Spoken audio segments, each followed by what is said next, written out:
2024년 5월 27일 오후 뉴스에 다시 오신 것을 환영합니다.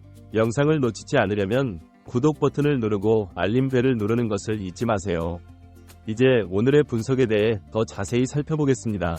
마침내 펩 과르디올라와 클롭의 시대가 저무는 것일까요? 매뉴엘 테나르 감독은 부임 직후 자신이 펩과 클롭이 리그를 지배하는 맨시티와 리버풀의 시대를 끝내겠다고 공언한 적이 있었습니다. 물론 테나는 그 뒤로 성적의 수직, 나라하면 메뉴를 말아먹고 경지 직전까지 몰리면서의 발언은 모든 팬들에게 비웃음을 사게 되었지만 재미있게도 궁지에 몰린 테나가 8강에서 사임이 확정된 클롭을 잡아내며 그의 마지막에 재를 뿌렸고 이번 마지막 맨시티와의 결승전에서도 모두의 예상을 깨고 기적적으로 맨시티를 잡아내고 우승을 거머쥐자 현재 영국 언론에서는 다음 시즌 맨시티에서 펩 과르디올라의 마지막 시즌이 될 것이라는 소식이 들려오는 중이죠. 비록 FA컵은 실패했지만 여전히 맨시티는 이번 시즌 프리미어 리그에서 가장 성공적인 시즌을 보냈고 프리미어 리그 트로피와 클럽 월드컵, 슈퍼컵 트로피와 함께 우승 퍼레이드를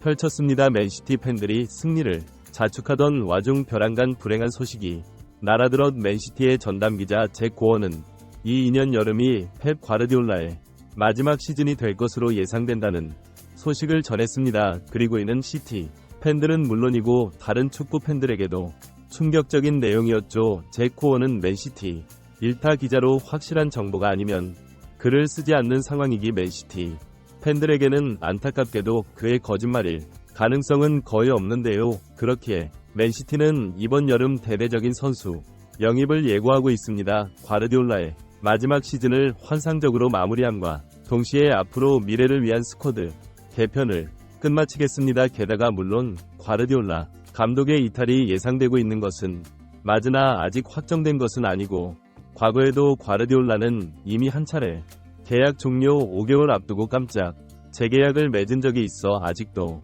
과르디올라의 잔류를 희망하고 있는 맨시티 보드진 입장에서도 과르디올라를 만족시켜 팀에 남겨야 위해 유럽 최상위급의 스쿼드를 지원해줄 필요가 있는 것이죠. 맨시티의 전담기자 제고는 현재 맨시티의 최우선 영입 타겟 2명을 공개했습니다. 그 첫 번째는 캐슬의 미드필더 기마랑이 쓰고 두 번째 선수는 토트넘의 손흥민인기 파트너가 최대 급선무이기 때문에 중원을 책임져 줄 수 있는 기마랑과 두 번째로 시급한 포지션인 윙포워드로 바로 손흥민을 선택한 것이죠. 사실 그동안 리그를 지배했던 맨시티의 화려한 스쿼드는 점차 노쇠 되어가고 있습니다. 이번 시즌만 보아도 리그에서 더 에너지 넘치는 축구를 한 것은 아스날이 있고 37라운드 토트넘전에서 손흥민의 골이 들어가기만 했다면 우승 트로피는 아스날의 손안에 있었을지도 몰랐죠. 케빈 데 브라이너는 슬슬 몸 관리를 해 줘야 할 나이에 진입했고 카일 워커와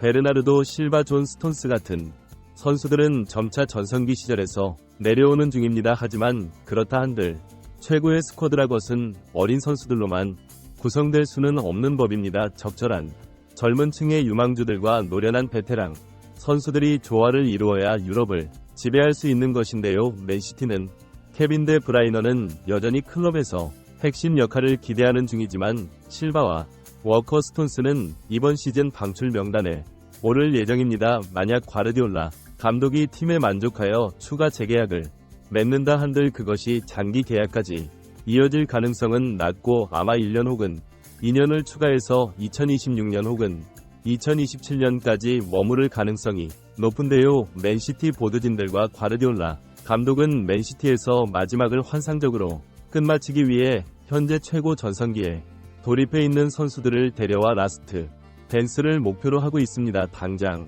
토트넘과 아스날은 2년생 이후 출생 선수들을 영인 명단에 올리고 있지만 맨과 노리는 기마랑 이스는 97년생 한국 나이 28살로 전성기에 돌입해 있는 상태이죠. 손흥민 선수도 여전히 현재의 기량을 앞으로 3년은 유지할 수 있는 선수입니다. 손흥민보다 4살이 더 많은 레반도프스키가 아직도 바르셀로나에서 뛰며 시즌 25골 머시를 기록하고 있는 것만 보아도 자기 관리 여하에 따라 전성기는 더욱 길어질 수 있는 법이죠. 맨시티 기자 제고원가 이올라 감독이 손흥민을 본인 커리어 최후의 작품으로 만들고 싶다는 의지가 강력하다고 전했습니다과 올라는 바르셀로나와 뮌헨, 맨시티를 거치며 수많은 스타 플레이어를 탄생시켰죠. 바르셀로나의 전설적인 선수들 이니에스타 사비는 물론이고 리오넬 메시는 말해봐야 입만 아픕니다. 뮌헨에서 필립 람과 레반도프스키를 역대급 선수로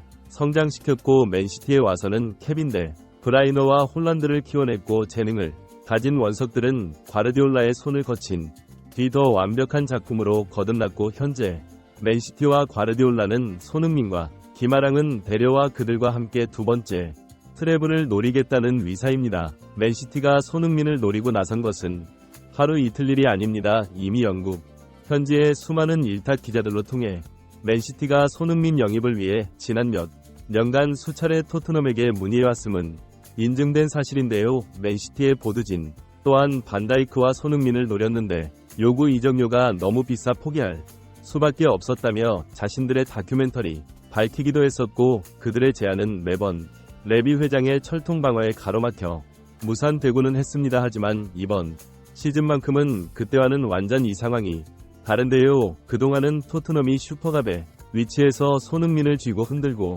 있었지만 이번 여름 이적 시장만큼은 손흥민이 절대 갑이 위치에 래비 회장을 물먹일 수 있기 때문이죠.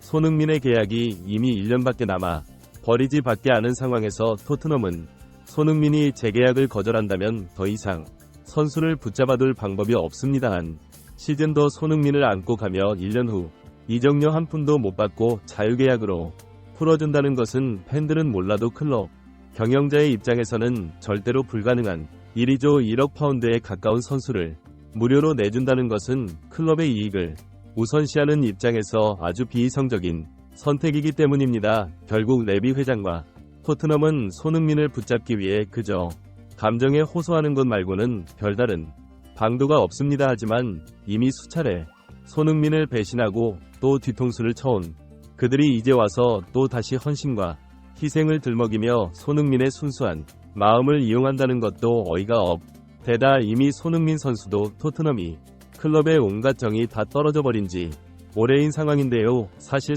이번 시즌 중간중간 손흥민 선수는 마치 팀을 떠날 수 있다는 암시를 팬들에게 던져주고는 했습니다. 지난 리버풀전 이후 인터뷰에서 손흥민은 모든 선수들은 챔피언스 리그 출전을 염원한다며 강한 어조로 말하기도 했는데요. 또한 6회전 대참사에 60분 만에 벤치로 물러난 손흥민은 그 어느 때보다 표정이 좋지 않아 보였습니다. 사실 토트넘은 손흥민한테 받기만 했지 베풀어준 적은 없었죠. 레비 회장은 트로피를 안겨주겠다며 그동안 손흥민을 꼬드겨 재계약을 맺어왔으나 그 호언장에도 불구하고 약속은 지켜지지 않았고 스쿼드에 대한 투자도 형편없었습니다. 심지어 콘테 시절 탈장 부상을 안고 있던 손흥민을 1년 내내 경기에 출전시킨 것은 선수의 몸 상태 따위는 안중에도 없는 구단의 저질스러운 행동이었고 이번 시즌도 경기가 끝나자마자 곧바로 3일 뒤 호주에서의 친선 경기를 잡아 손흥민 선수는 제대로 휴식도 취하지 못한 채 마지막까지 불필요한 경기를 뛰며 기진맥진 내진 채 한국으로 돌아오게 되었습니다. 손흥민 선수 입장에서 토트넘은 더 이상 자신이 사랑하던 그때 그 토트넘이 아닐 겁니다. 영광스러운 시절을 함께했던 선수와 감독은 모두 떠났고 이제는 선수단의 정신력도 위닝 멘탈리티 형편없는 데다 옆에는 경기장에서 타영맨 부리는 선수들이 더욱 부쩍 늘어 손흥민 선수를 향한 중압과 더 심해지고 있죠. 이런 상황에서 맨시티의 오퍼는 손흥민 선수에게는 거부할 수 없는 유혹이 될 것입니다. 이제 관건은 바로 토트넘과 맨시티의 이적료 협상인요. 계약 기간이 한 2년 정도 남은 지난 시즌의 시점에서는 손흥민 선수에게 1억 파운드의 가치가 붙여져 있었으나 이제 자유계약을 눈앞에 둔 상황에서 그 몸값은 반토막이 나기 마련이죠. 맨시티는 4천만 파운드에서 5천만 파운드 사이의 영입을 희망하고 있고 맨시티 측에서는 손흥민 선수의 나이와 계약 상황을 고려했을 때의 금액 또한 굉장히 후하게 쳐준 것이라는 반응을 보이는 중인데요. 아마 레비 회장은 여기서 또 재벌은 못 버리고 끝까지 이적료를 더 받으려 들 것입니다.